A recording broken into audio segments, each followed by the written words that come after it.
a miracle at this point that there have not been any collisions that we are aware of, but he is continuing to push the pedal to the metal through these intersections, at some points barely even braking, but really able to swerve around anybody in his way there. But a number of very close calls within inches of that last vehicle who was trying to cross the intersection here.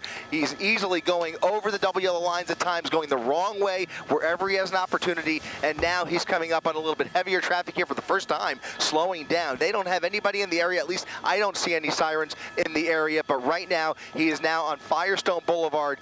He is heading in the westbound direction there on Firestone. We're going to try and let's see. He's right. I think he's ahead of you. He's ahead of you. He's up ahead. Tilt up. Yeah, up ahead. There he is. There he is. Yeah, there he is. Weaving across lanes here, using maybe a bicycle lane to try and get around this traffic at Zamora.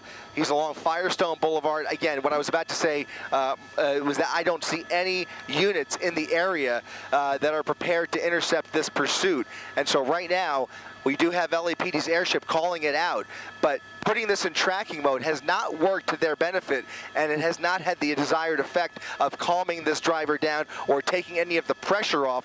The driving tactics have been extremely reckless, extremely dangerous, regardless of who's behind them. Yeah, it just seems to me like it's even more dangerous in the dark for all the other drivers, right? Not being able to see him coming, even though he does have his lights on. It just feels like this is it's an added level of danger here. And again, we don't know why or where or the details of how this car was stolen, but we do believe it is a stolen vehicle. Correct? You said that? Well, that's another thing. He keeps turning his lights on and off at various points. He's been driving blacked out without any headlights. You don't even see the guy coming. Right now, he does have his headlights on, but they've been on and off over the course of this pursuit repeatedly. Now he's on a surface street here along 81st Street, going a little bit slower. He better. I mean, it's really a very narrow road right there. That's a residential street right there. 81st, making a turn possibly, or just negotiating another intersection as he continues much slower now for the first time, doing just under maybe 15, 20 miles per hour down that street there, and whereas there's obviously much less traffic. We'll see if he's looking for another major here or if he starts to speed up down 81st Street, but right now we are negotiating with LAX's air traffic control as we come through the right turn there. That's Avalon Boulevard, and he's slowing down a little bit. You can see the driving behavior has changed slightly here as he makes his way further west, but right now we don't see, still at this point, no sign of any black and whites in the area. I think he's further up the road. Did we lose him? It's tough with these buildings. Yeah, this is very tough. We're going to go ahead and pan over to the right a little bit, Brian. Over to the right. Nope, a little more. And as we try to reacquire, areas, there he is. That's him. our Dallas Raines, who's pretty, that's a video from earlier. Yeah. Who's pretty knowledgeable about cars, tells us this is a Hellcat version of the Dodge Challenger, which has some 700 horsepower and can go 0 to 60 in under 4 seconds. So the type of performance that this thing is capable of putting out means that it's going to be very hard for any police units on the ground to keep up with him if he or she decides to really step on it. And look at the acceleration there. That's off to the races now, northbound San Pedro Street.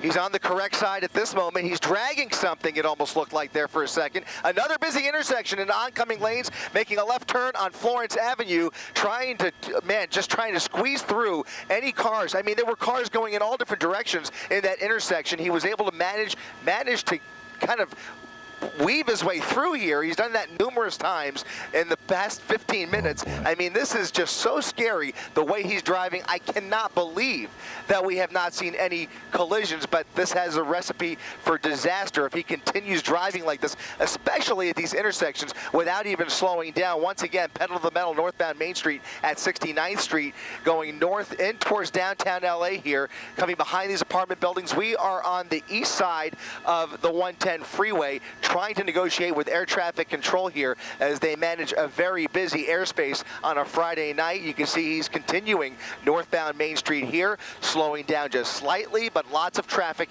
in the area here with a lot of pedestrian traffic as well in this area on any given night. So this is going to be just a heart-pounding pursuit no matter how you slice it.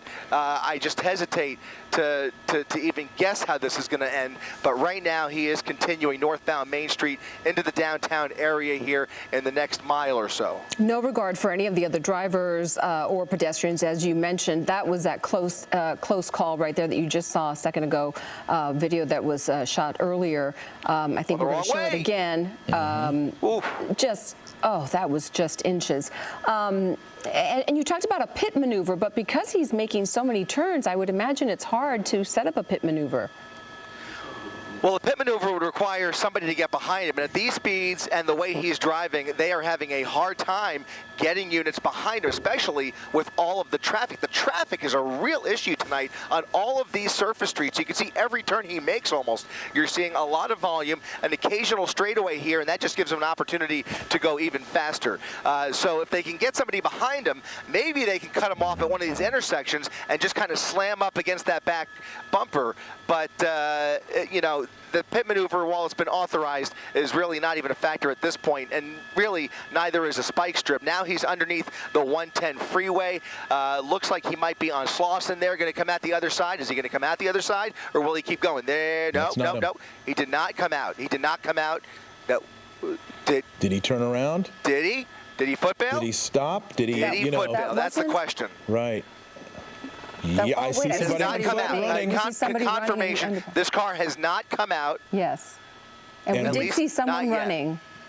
We just got a little glimpse of somebody running under the freeway. Under the freeway. We're going to come around the other side of the freeway here. You can see units making their way under the freeway. At least they're in the area here. The vehicle may have been dumped under the freeway. I saw somebody flying out the other side, but that may have been a different vehicle.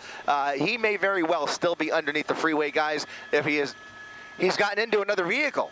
Oh boy, it's one of those. I'm hearing he's gotten into another vehicle. Boy. Okay, let's pan over to the right. Carjacking situation, perhaps? And let's see which way he goes. Let's see which way he goes. He may have carjacked another car, guys. He's apparently gotten into a truck under the freeway. Wow. Trying to listen in here and eavesdrop on LAPD, but right now. And who? Somebody's walking right there. But we don't know what. Westbound. He's going westbound under in a red Charger. He's gotten into from a Challenger to a red Charger. That was a gray and black Challenger. He's dumped the vehicle and is apparently, according to LAPD, in a red Charger. Wow. How does that happen? That's a red vehicle. No. There's the police. They're trying to talk. Are they going after somebody down here? What are they? I'm trying to figure out what they're doing. You see somebody running. Go ahead and push in there. Push in there. Let's see what we can make out here. Unfortunately, we can't get much closer. These are pedestrians. I don't think. Those are cops. They are cops. And they are running back towards their vehicles under the freeway. He may be stuck in traffic as he tries to. Stand by. Stand by.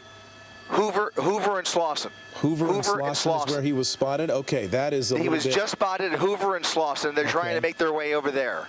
All right, so we're going to try to reacquire him, and as we do, that's Hoover and Slauson. This indicates that either he's gotten some assistance from someone else, or he carjacked another high-performance car. I don't know what the odds are of him going from a Dodge Challenger to a Dodge Charger in the same set of crime circumstances, but they have to be pretty high. Right. So, we have to wonder how this happened. Right, and you wonder if behind us, behind us, over here, right out my left window, guys. Right out my left window. There he is. I see. There he is. They're focusing on that red car right there.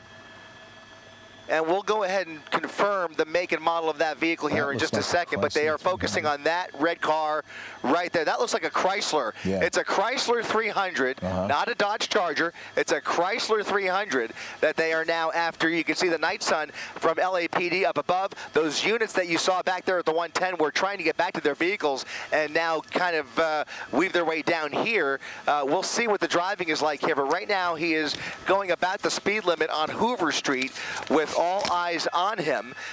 We'll see if this is indeed him. They have good information to believe that this may be that suspect, but judging from the driving here, this just seems almost too composed compared to what we were witnessing just a few minutes ago. Unless he's trying to throw them off. He could be. He's not driving Very like a possible. suspect, clearly. Well, wow.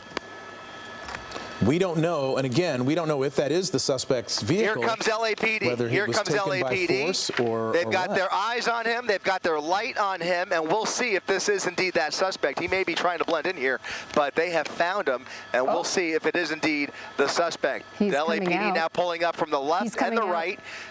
Officers out of their vehicles with their guns drawn. But there's two people in the vehicle. There are two people. Driver cooperating, stepping out of the vehicle. This is Hoover and Vernon, the intersection of Hoover and Vernon. This driver looks oblivious, but again, and it very well could be. And there's another person in the vehicle. Sorry to keep talking over you, Chris, but I'm not sure this is the same person. You're saying a passenger in the passenger seat? Yeah, in the passenger seat. So we will see. They will first order him out of the vehicle and then the passenger.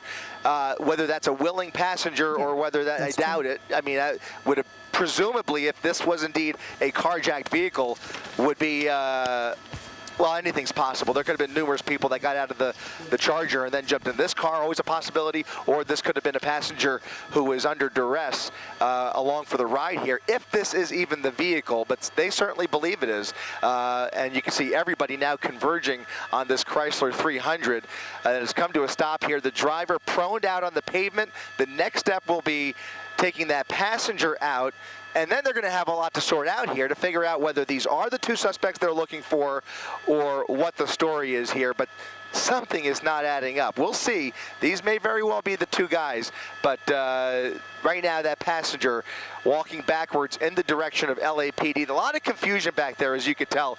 Once you get under some of these big overpasses, it's a perfect opportunity for many of these pursuit drivers to pull a fast one, do a switcheroo, try and carjack somebody else, or just run for it. And what we saw here may very well be one of those combinations, or this could be a case of mistaken identity. Always a possibility as well. Something seems a little off here. They seem to be cooperating for the most part here.